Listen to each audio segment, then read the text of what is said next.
Hello, everyone, and welcome to Tarnished Bronze. Today, Patrick and I are going to look at some Triangle era Superman.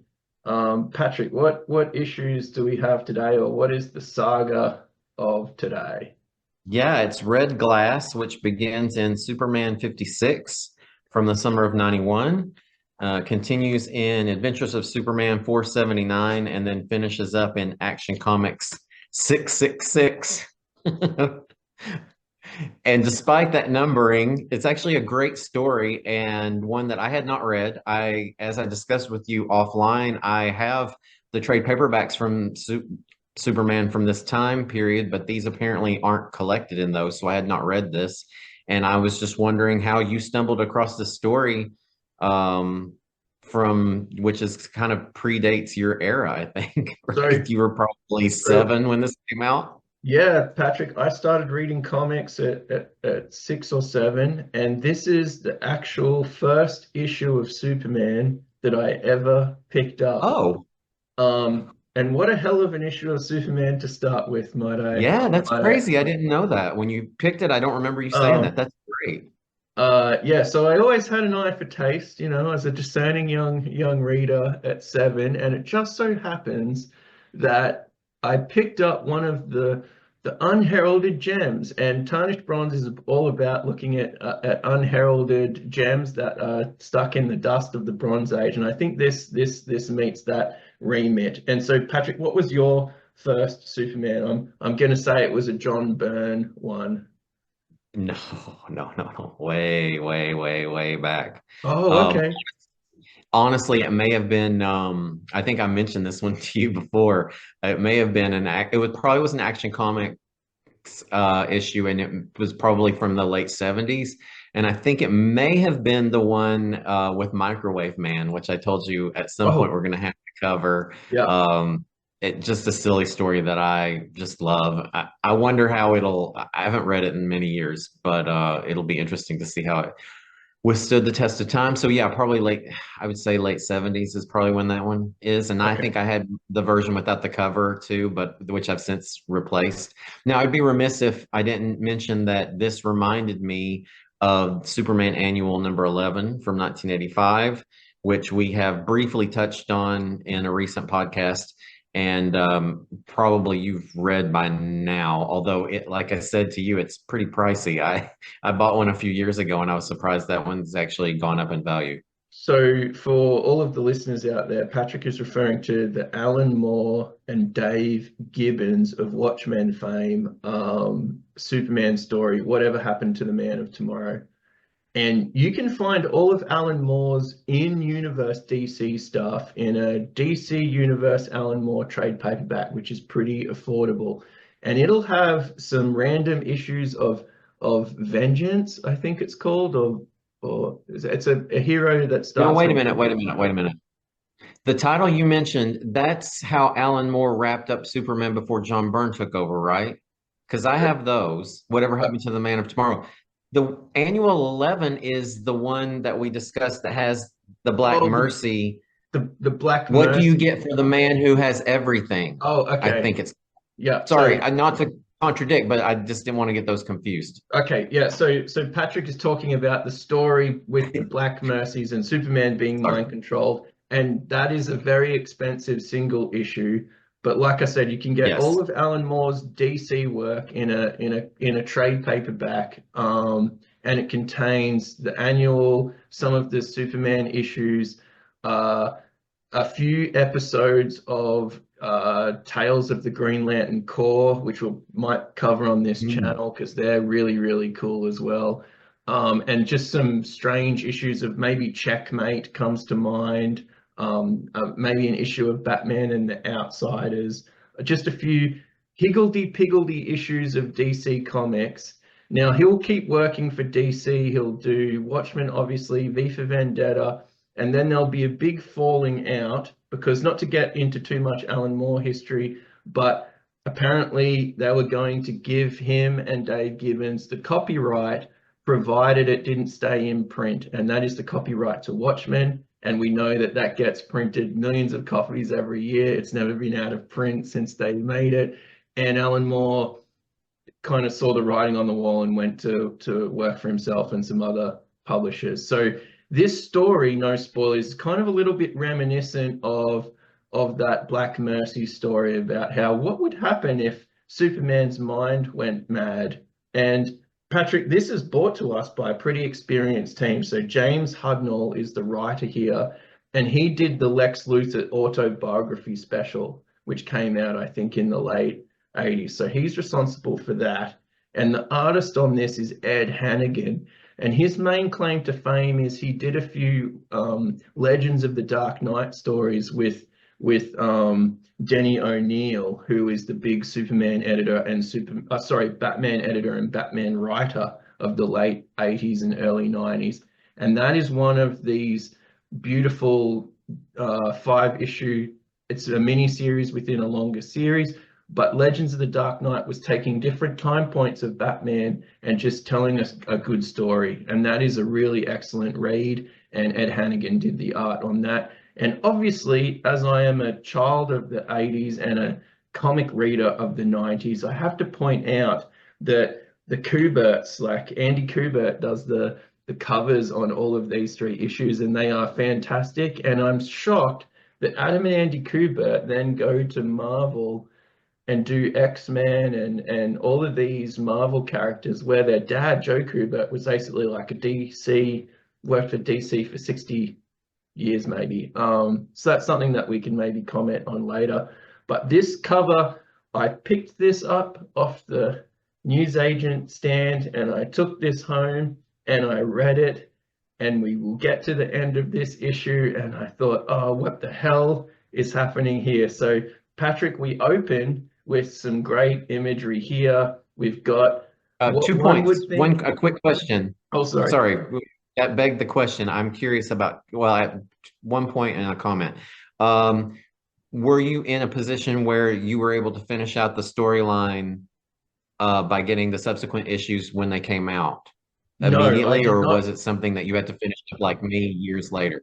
I did not complete this story because we'll figure this out.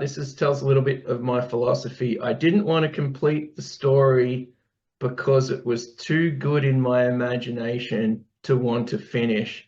And believe it or not, I only read the whole saga maybe 2 or 3 years ago. And I've been reading comics now since, like I said, 1990.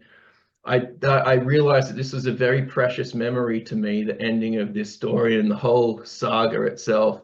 And you never went back and filled in the issues until that much longer. Yeah. That's a little weird. I mean, not in a bad way, but it is a little bit psychotic. It's fine. We're very good friends, but we're very different. The other thing that I wanted to mention, just in passing, so that we don't forget, just for future podcasts and for the listeners, the Whatever Happened to the Man of Tomorrow is it's a Superman and an Action Comics twofer. That's an excellent, excellent story, and probably one that at some point we probably should read together because I love it. It's funny that you sort of conflated the two, but yeah, like you said, Alan Moore kind of wraps up the Superman gold and silver and bronze runs in preparation for John Byrne's takeover, and it's just amazing.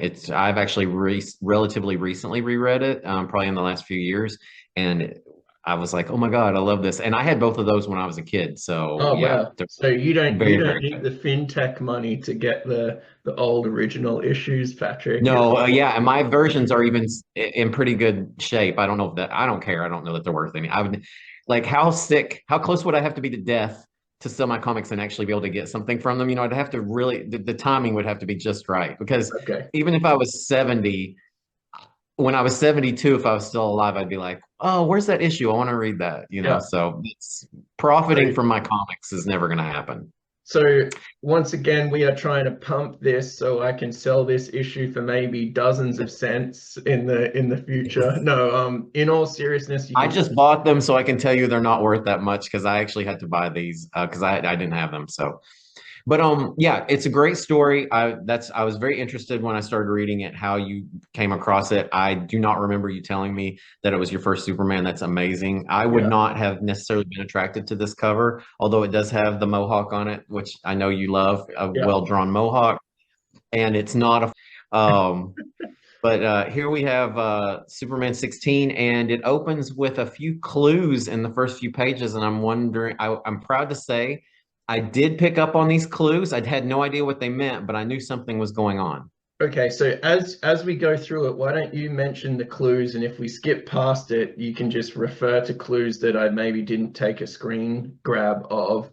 But here, this page is like just super cool. I mean, does what it says on the tin. I bought a Superman comic, and it's got Superman who's about to take on some street muggers. So it's got everything that you want. It's in the 90s. It's got the streets. It's got superheroes. It's got like punk haircuts, which are at least 10 years too old. So you can tell the age of the creators because like this is 10 years too old to be the punk era. It's true. But anyway, like some great stuff, but something is not all well in Superman's world. And so these muggers are sort of scared to death of Superman, and the person who he saves is scared to death of Superman as well. And so are there any clues on that first page, Patrick, before I give everyone Well, the epilepsy? first page, his super hearing is picking up people all over the city, saying things. Yeah. And somebody says this girl's been mooning over him for weeks. And mooning is, you can tell when you've read a lot of comic books when the lettering is different. And then I don't know why, like I said, I mean, yeah, I'm an old man. So when I was reading this for the first time, I was not looking for clues. I don't read comic books like that. I don't watch movies like that. I kind of there's somebody that's very close to me in my life who kind of sometimes tries to predict the plot, and I'm always like, shut up and watch the movie. Do you know what I mean? Yeah. So I'm just letting it wash over me. But then I see moon towing in the billboard, and Okay. I'm like, okay, why is this word sticking out to me so often? And there were a few other times when that word was very present for no reason. And I literally thought either this has something to do with the story, or for whatever reason the author was stuck on this. Maybe he saw a documentary about the moon and he's doing it on purpose, or just like an Easter egg for one of his friends who's maybe an astronaut. I was like, but something's going on here. So I Okay. definitely was picking up on that from the time I opened the book. All right. I was So proud to say, but again, I had no idea what it meant. I just knew something was weird. so yeah, we've got this Gotham City view of Metropolis. And then now we're gonna get into whoop, my PowerPoint has gone silly. So we've got this moon motif that's going on. We've got something wrong because the victim of the mugging actually runs away from Superman for her life. So something isn't well in Superman's world. And then we stumble across together with Superman. This is some great cartooning here. You can look, he's on his back heels once he sees the title of the museum. And it's basically like The Superman's Museum Day of of Dead Death. Villains. Yeah. When Now, he enters, when he enters the Museum of Dead Villains, he learns that he has eliminated all of his foes over the course of 3 weeks in 1988. So I love the details in these panels and the way they explain how he eliminated some of his foes. But he's shocked because he doesn't remember any of this, but he has basically destroyed everyone who has opposed him. and I'd go to a museum that looked like this. This looks pretty cool. Not with this content necessarily. Like I don't want to go to a museum of dead Superman villains. But yeah, it looks pretty good. It looks like the Art Institute in Chicago a little bit, I guess. Although it has little narrow doors, so I don't know if the doors are all that good.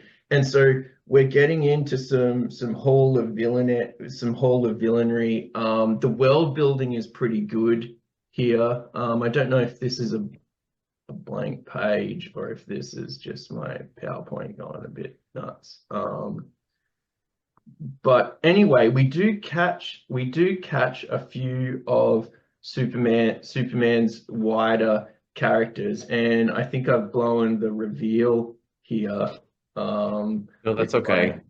lack of controlling my computer.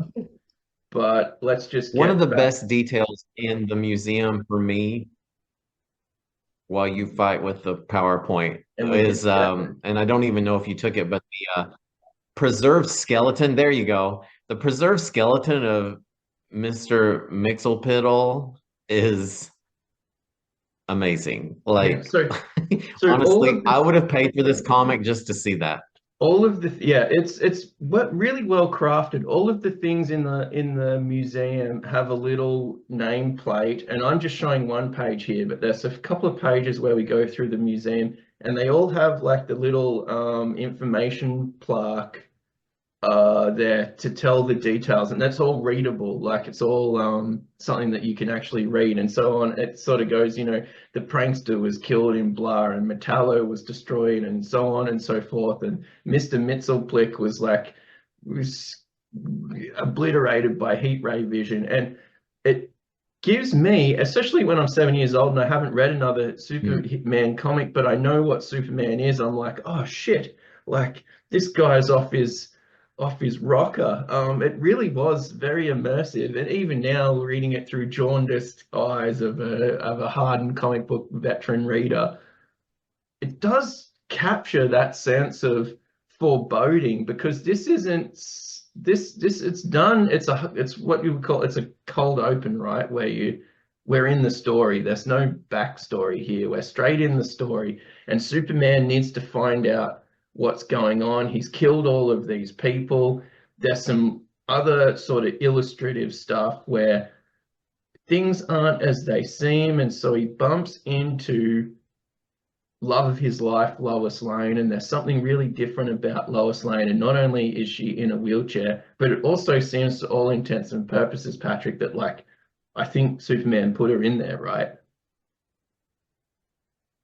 Yeah, well, she hates him, and Yeah. he's not exactly sure why. I think we later realized that basically he was unable to save her from becoming crippled. I don't think he actually crippled her, but even worse than if he had crippled her, he accidentally kills her with his heat ray vision. So he's really not having a great day. Uh, yeah, Yeah. And and so, I agree. When I was a kid, if I had picked up a comic that had all of the subtext on the nameplates and about the different villains that maybe I had never heard of, yeah, I would have lived for that. That's great. yeah, And I this, actually really loved it. Again, as a jaundiced comic reader myself, having read this for the first time and knowing who Metallo is and knowing that this is all just sort of a fantasy, I still thought it was just a great addition. I love comics when the author makes the effort to do this. It's almost like it's almost like dropping little hints of stories within the story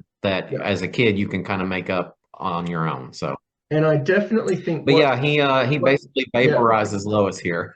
Yeah, and what sells it to me is when some things like this happen in other stories, there's always a portion of the populace, or there's always some close relations to our hero that kind of go, oh no, he's under mind control, or no, this isn't real.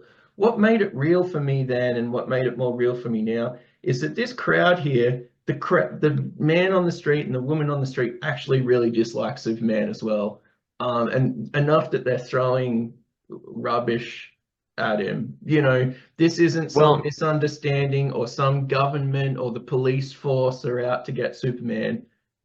we've also Everyone. seen that not only the woman he saved is frightened of him, but when he stops to ask like a museum curator just a question, Yeah. the guy's cowering in fear as if he's gonna get killed right off the bat. So yeah, everybody's fearful and loathing of Superman at this point.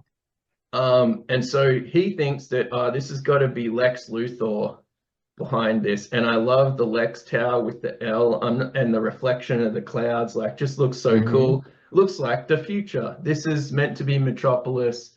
And so far, we've had like a normal sort of cityscape, but this really kind of sells that. And this is a beautiful picture as well. Uh, it just, as a happy accident, my first Superman comic just happened to have a cool story, but it seems to be drawn really well. And on reading it again, it's drawn much better than some of the other contemporary comics that were out there. And then this is one of the big reveals of the page. Like I lost my shit when reading this for the first time. This is my first Superman comic, and Lex, I know for whatever reason, culture has pounded my brain, and I know that Lex Luthor is Superman's biggest villain from cartoons or whatever. I don't know how I picked it up, but I knew that his pal, like I've already had my heart broken with Lois, not only in a wheelchair but then being killed. But I know, oh, maybe his pal Jimmy Olsen will get him out of it. And then this was the ultimate, like in wrestling, it's like the heel turn where the baby face becomes like the nasty guy. And then like this is the ultimate in betrayal. Like now he's got the kryptonite. Because like as a little kid, I knew, oh yeah, like Superman's weakness is this kryptonite. And the last person that I would have thought giving Superman exposure to kryptonite would have been Jimmy Olsen, not just Jimmy Olsen, but Jimmy Olsen in the guise of Lex Luthor, Patrick. So, um, what a fortunate thing for me to have this as the first issue. Like, maybe you and I wouldn't be talking about comics if this comic wasn't quite so good. Yeah, Um, you never know. I so think one thing that I just noticed, I didn't notice this when I read it the first time, is Superman's talking to Lex Luthor, who he is somehow driven into bankruptcy too, by the way, just as an added little note. And Superman doesn't know how he's done this. But Superman's facing Lex Luthor. Lex Luthor walks away. He's still saying, I'll be back, Luthor. And Lex has made a reference to Superman that he doesn't need to worry about Lex Luthor. He needs to worry about his greatest foe who will completely undo him. And that greatest foe that he's referring to is Jimmy Olsen. But Jimmy Olsen is also disguised as Lex Luthor. And I just noticed that. But Superman's seen Lex Luthor walk away. So maybe he's turned around. I don't know. Again, this, I love this comic, so I'm not criticizing it. I didn't notice this when I first read it. And then I'm like, well, but that was Lex Luthor because he was referring to Jimmy Olsen. He said, your greatest foe. I mean, granted, this is obviously a fever dream. I mean, this isn't happening yeah. in reality, but So Patrick, to me, it may as well have been because I didn't know maybe they lost all the copyrights to Superman and this issue was going to be the last one. They were going to yeah. go out with a bang. But now you and I Oh, know if I that, had been a kid, I only say that because I've read the three issues. Yeah, if yeah, I was a kid, I would be like, what the hell's going on? yeah. So that's what I thought was, I'm trying to read this in the mind of that boy that I used to be. And this did bug me because when I was, when you're a kid, you reread and you reread all the comics that you have because you don't have that many. One of the things that did bug me is I was like, is he off panel? Like, did he do the X-ray vision and say that's a kosher Lex Luthor? And then this other disguised Jimmy Olsen comes up, or is Jimmy Olsen doing the double fake and pretending to be like And he Lex? pretends to walk away, and Superman turns because of the ZZZ, and then he's behind him because they have the same tie. Yeah, And I don't know if it's supposed to be dreamlike or if yeah, I it's just guess. more confusing. But yeah, like I said, I didn't notice it until just now, but I was like, wait, why is Jimmy Olsen dressed as Luthor? But Luthor was obviously not Jimmy. I mean, or maybe it was the double bluff. As I've been reading something current, and they keep on using the phrase double bluff, so that's in my head. And Maybe so it's a double Patrick, bluff. yeah, the double bluff may or may not be there. I don't think it really makes that much difference to the story. No. But just in true Tarnished Bronze fashion, if I had have read this as a kid, would I keep reading? Like you bet your bottom dollar. This is like Oh, this is the reality for me. Much like that Avengers annual for you, just really kicked off your interests. I mean, sorry, the JLA annual. Like this is a yes, thing for yes. me that just was easy to gravitate to. Um, Oh, and and even if you missed this one and you just picked up the next one, the same. If I had just read this one, I would have been super intrigued and wanted to know what was going to happen next. and another cover by someone who knows how to sell comic books or was taught by their parents how to sell comic books, like Superman with the tattered American flag, and like Metropolis is in rubble. Um, yeah, just really cool visual. I don't think you need to update this for 2024. You could have the same cover. The coloring would just be slightly different, but You could sell this still. And now we're getting into more of this breakdown of Superman. So we've got Jimmy Olsen here, and this is like the main sort of kickoff of the story. Um, like although Superman's arm looks a little bit rubbery here, it's another cool visual. Now there's no hint of the Lex Luthor disguise. It's all just Jimmy Olsen. And I thought this was a beautiful effect. Like he's Mm, exposed to this loved kryptonite, it. and now we have this kind of like out of focus, not black line. Like I think there's a slightly bluish sort of hue of look at all of the villainy and all the people and everything just what a great way to disorient or to disorient the reader in order to show Superman's disorientation. I thought this was just like a magnificent page, just really well crafted. And And I then can't, I'm sure it's been used, but I can't really remember seeing that before. it looks to Personally. me like it's a negative image, like they had to color it so it's like a black and white. I don't think you can do this in technology pre whatever the Baxter printing process was. I think Hmm. once they figured out that printing process, then you could print the colors without the holding black lines, which is the whole point of having the black inking to keep that registration set. But now they can do wonders with printing, and it's like 2 seconds on Photoshop to do that. But to do that practically with a an actual image is out of this world. And Patrick, we have Yeah. delved into some Keith Giffen stuff before. We've talked about Watchmen. Here's a 9 panel grid. Um, Hmm. it's selling us the story, and 4 of the panels are essentially blank. Um, But it works. it's so good. Like I can really feel the anguish and look at this face. Like this isn't Boy Scout Superman from the Adventures in Lois and Clark. This is like fucked up Superman from Dark Knight Returns. Like he's just got a face full of kryptonite and he's looking haggard and the worse for wear. So just some really good choices by the creative team here, and another beautiful like some of the stuff in these issues, Patrick. You'd hang this on your wall, like it just Oh, I looks. was going to say this was one of my favorite pages for sure. In Um, three-story arc. I loved it. it just this this guy Hannigan is just going for it. Just very well composed. It's both good art. This is the kind of thing where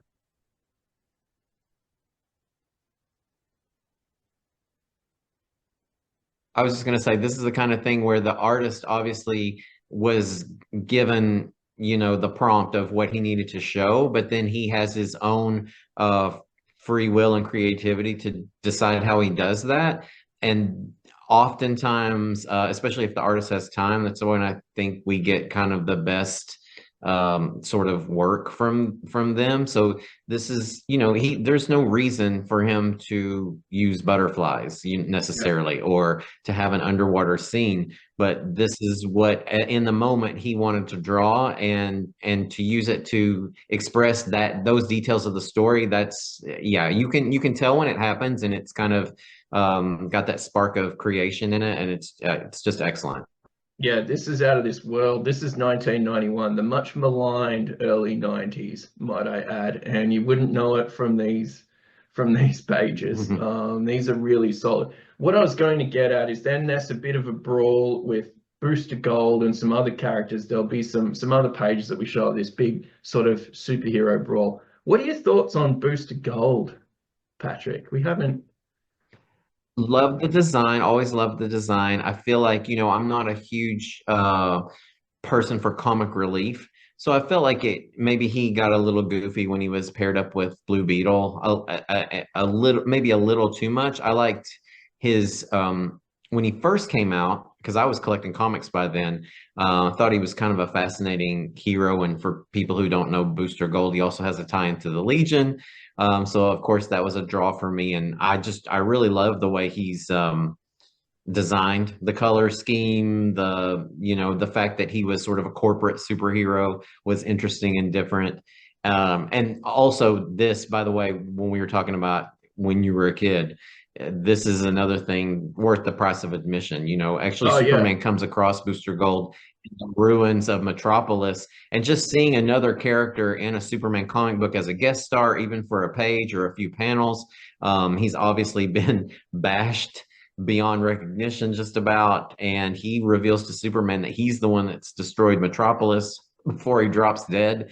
Like, yeah, I love that. One of the things that I love the best about sort of the whole doomsday scenario, right, in the Death of Superman comics is when the JLA pops up, just to show how dire the threat is, and are, turned away in maybe a page or two or a few panels. So it kind of ups the stakes, as you might say. Yeah, yeah. And I'm cutting some of the fight scenes short just because they're excellent, but there's a few of them. So we also get Guy Gardner and Martian Manhunter as well. Guy Gardner with his big boots and his silly haircut, and Martian Manhunter can seem to cut through something that's going on with Superman. So did you? This is where I stopped as a kid. I had the first two, and I didn't want to finish it for the longest time. Now. Is that something that I'm reading and wanting to see in it, Patrick, or do you think that because Martian Manhunter or John Johns hasn't the alien physiology that's something that was actually written in there that he would be able to like survive a bit longer as opposed to the Booster Gold figment of the imagination? Or is that just me I seeing things think that I I think it's Superman's imagination and do? Okay. understanding of the characters, Yeah. probably, that then so maybe he sees Martian Manhunter as being more, also, first of all, more powerful, but Yeah. also he gives him clues, right? So maybe that's because he knows that he's astute and sort of he's often written as a character who is He's a wise He's a and police officer, right? Like John Johns, not John. detective. Yeah. Yeah, Yeah. So I didn't that just came to me then. So maybe when these people in your fever dream tell you something like these serious folk, exactly. yeah. So yeah, we're picking up on something. And then I think that's a big crescendo. The army is going to get involved. I'm not sure if we have that. Yeah. So the very last panel, the army has their tanks and their fighter jets and so on, and they're just staring. Then Superman is staring down the barrel of that. Now, this gets us to Action 666, which isn't as Iron Maiden as what you might think. And this is the one that took me maybe 30 years to get, not because it's ultra rare. Sadly, we're not going to fund a trip to the Bahamas on the proceeds of selling this issue. It wasn't religious fundamentalism that kept you away from the numbering No, scheme. sadly. If anything, I'm surprised that I didn't get it just because I have a few comics of 666 just that I file with my Iron Maiden and Megadeth albums. Uh, because just to put it, I didn't want to spoil the child in me by finishing it off. I wanted to keep that a great moment for myself, and I realize now that I can still have that great moment and I can have my comic collection. And it just so happens, Patrick, that there's some great art in here. As an adult, I know this has to be wrapped up this issue. I know we have to put a bow on it so that 667 can start with the countdown to Doomsday or the reign of the Superman or the Superman with a mullet or whatever is de rigueur for the times. But it still ends up being a pretty satisfying ending because it is an ending. And you and I both go on the train of I'd rather have so Superman is landing here on the moon. I'd rather have my landing be a little bit shaky than have no landing at all. Is that what you think, Patrick, about these sort of 100%. finales? Yeah. Yeah, and I've often said this to you, and I'm sure that I've said it at least once in the course of these podcasts, is I feel like a lot of writers, with all due respect, are really good at setting up a storyline, but maybe not always as good with finishing one up. But this one didn't seem rushed. I mean, they definitely knew it's kind of good to have your ending in mind when you start your beginning, in my opinion. And I think it was obvious that this writer was able to do that. So yeah, I thought it was a very good ending. And were there any clues besides the first few pages that we didn't pick up on, or that you picked up on in the second issue? Is that I think just the repetition of the moon, and then okay? John does mention red glass. Okay. So and Yeah. also Houston keeps coming up, right? Oh, Superman is hearing things about Houston or on the radio with that passersby at Houston, very astute. Now, the one thing here is I don't like Superman's chin. I don't think he's meant to have the bum chin. I think he's meant to have more of a square jaw. So he's going a little bit off model here. It just annoys me a little bit because the rest of this is just done so well. Your thoughts on what Superman's jaw should or shouldn't be like, Patrick? that definitely not that. That looks maybe like he was guest hosting the Tonight Show. Yeah. Oh, I'm gonna go out of frame for just a second. I'll be right back.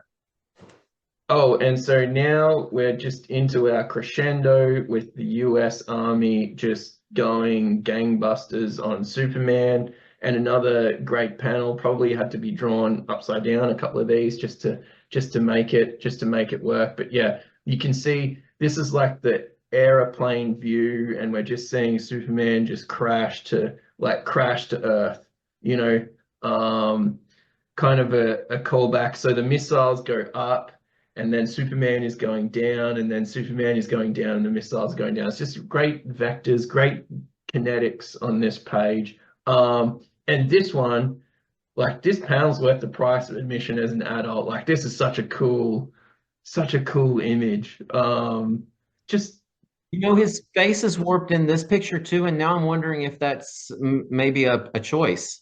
I hadn't thought that earlier, but yeah. Oh, so you think the rubbery because face is indicative of the rubbery mental state? Because I thought the first I mean it panel could was be because there is a point.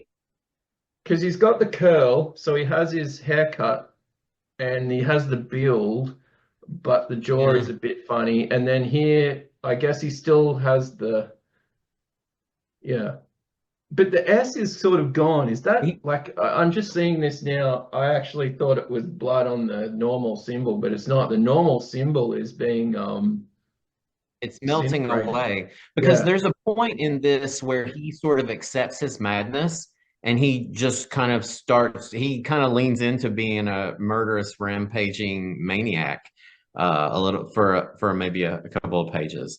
So And it just occurred to me that maybe it's on purpose, but there are, again, who am I to criticize an artist because my artistic skills in terms of drawing are definitely not up to snuff. But there are some other issues, maybe with the first picture with the proportion of the neck and the upper back. So he's who been knows if it's a choice or not? But what yeah, it he's definitely losing it. what it reminded me of Malibu Comics Deep Cut Prime by Norm Brayfogle, who's this like who has the big traps.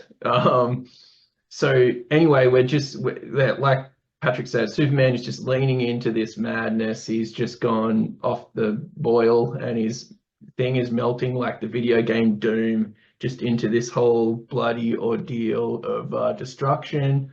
Um, and then there's some cosmical, sort of more mystical creatures of the DC who he basically just uses this sort of almost sonar looking thing to just disperse all the people who are trying to help him. I'm not sure if one of them is Phantom Stranger, but it could be. Um, and you can see the bloodshot eyes, like the great shading on the face. This is really a Superman who's at the end of his rope. And just one little thing. Look at how the cape is now just it's almost His tattered. tatters.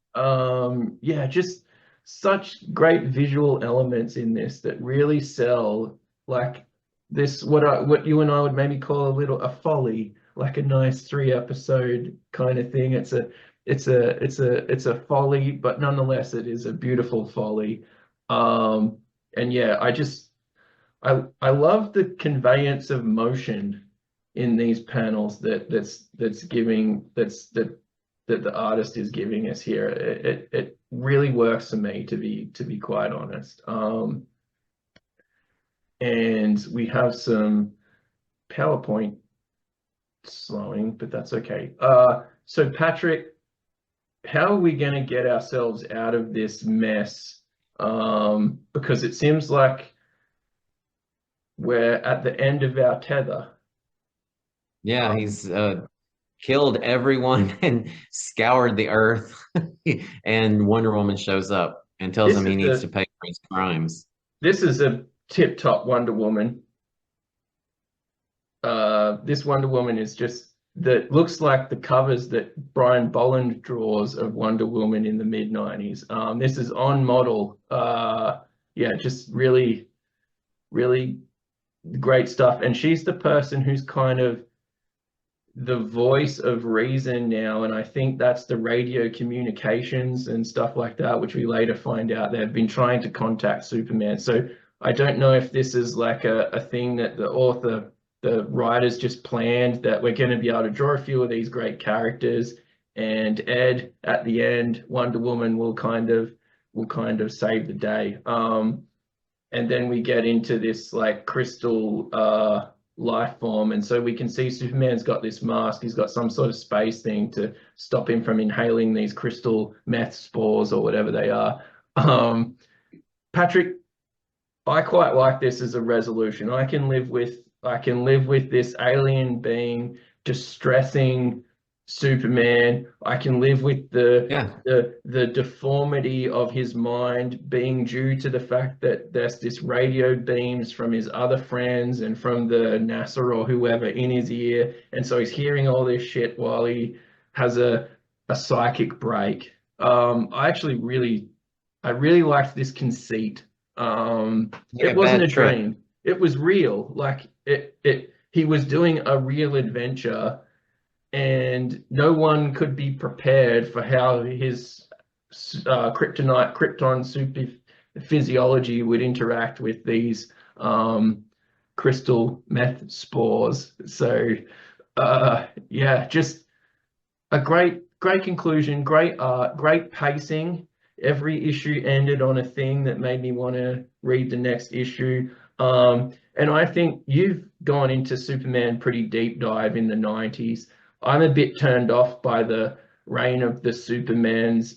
I think that the Triangle era has some great stories in it, but the Triangle Saga is a bit much for me. But I think I need to delve into some of these more one-off issues in the Triangle era, because we have your favorite Roger Stern writing a lot of these, Hmm. Patrick. So we can dust off some of Oh these yeah. issues. And some of the ones in the main storyline when Byrne was still doing it, there are a lot of good stories. But you're right. I'm more of a completist, so I think that's why I ended up getting a lot of those trade paperbacks. And yeah, they kind of get a little weak towards the end. I didn't really love Reign of the Superman either, to be honest. Or at least I don't remember liking it that much. But I was just continuing the story years So later. I So, think the but yeah, pre no, I'm all for yeah, it. I was very impressed with this story.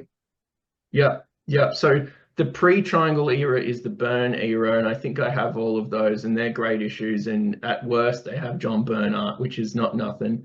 And then the Triangle era starts a little bit before the Triangle era. I think Roger Stern and Jerry Ordway and some other great people make the creator of Booster Gold, Dan Jurgens, I think, is on it. The Superman team is just basically an all-star team, and they're making issues for the four Superman books, and they do sort of a storyline, and then I think it's just a revolving bunch of storylines, and they happen to be really great. and your mileage might vary with the death and resurrection and so on of Superman. But up until then, it's of astonishingly high quality, Patrick. I was shocked that just these average issues would have this kind of caliber of stuff. I guess it is Superman. Any other comments about the Triangle era? I know Superman isn't in the Justice League at this point, so 4 Superman books is is the Superman output of DC, right? At this point, there's no Superman in the Justice League. There's no spin-offs and tedious crossover only stuff. I'm thinking that this might be a good thing to delve into. Maybe Panic in the Sky is something that we could do. Oh, I think I may have that. That sounds familiar. I feel like I may have that one. Yeah, no, I love the resolution. It didn't seem rushed. It seemed like this is the end of Superman's bad trip that's caused by this crystal alien. I really liked it. I thought it was a great story, and I was thoroughly impressed. And it was, even though it was 3 issues in 3 different series, it to me a bit harkened back to Superman stories from before he was rebooted by Byrne and company. It's Silver For Age whatever reason. stylings. I find it the Silver Age would have done You this, and see? yeah, it would have been more Yeah. dumb. You couldn't do the graphic violence at the start, like but I can understand Superman being taken over by crystals and it being just a bit more sort of slapstick as opposed to serious. So they did a Hmm. serious take here. I'm sure if someone a la Grant Morrison, who loves those Silver Age stories, doing his run of JLA or whatever, tapped into that, like the silliness of the some of those Silver Age stories, but with a modern sensibility. And I think that these 2 people who are making this comic could do with a lot of credit for doing that similar thing, which we go back to. Like we look at Legion and we see these very straightforward tales that you have to get over and done with, turned into a saga with a bit more legs. And so that's what I think maybe Exactly. this Triangle era is. It's just like rehash is the wrong word, but giving something new legs and new stakes is maybe where we can sit. So thanks for indulging Patrick and I in this red glass Superman tale. Patrick, thanks for reading along with me today. It's Yeah. the shoes on the other foot. This is one of my early comics, and it was really fun just to go through that with you. And so we don't have too many Superman comics out there, but we do have some Justice League and some other DC and Marvel heroes. And if you like comics and you like chatting about comics, well, like, follow, and subscribe. And we are Tarnished Bronze. And thanks again.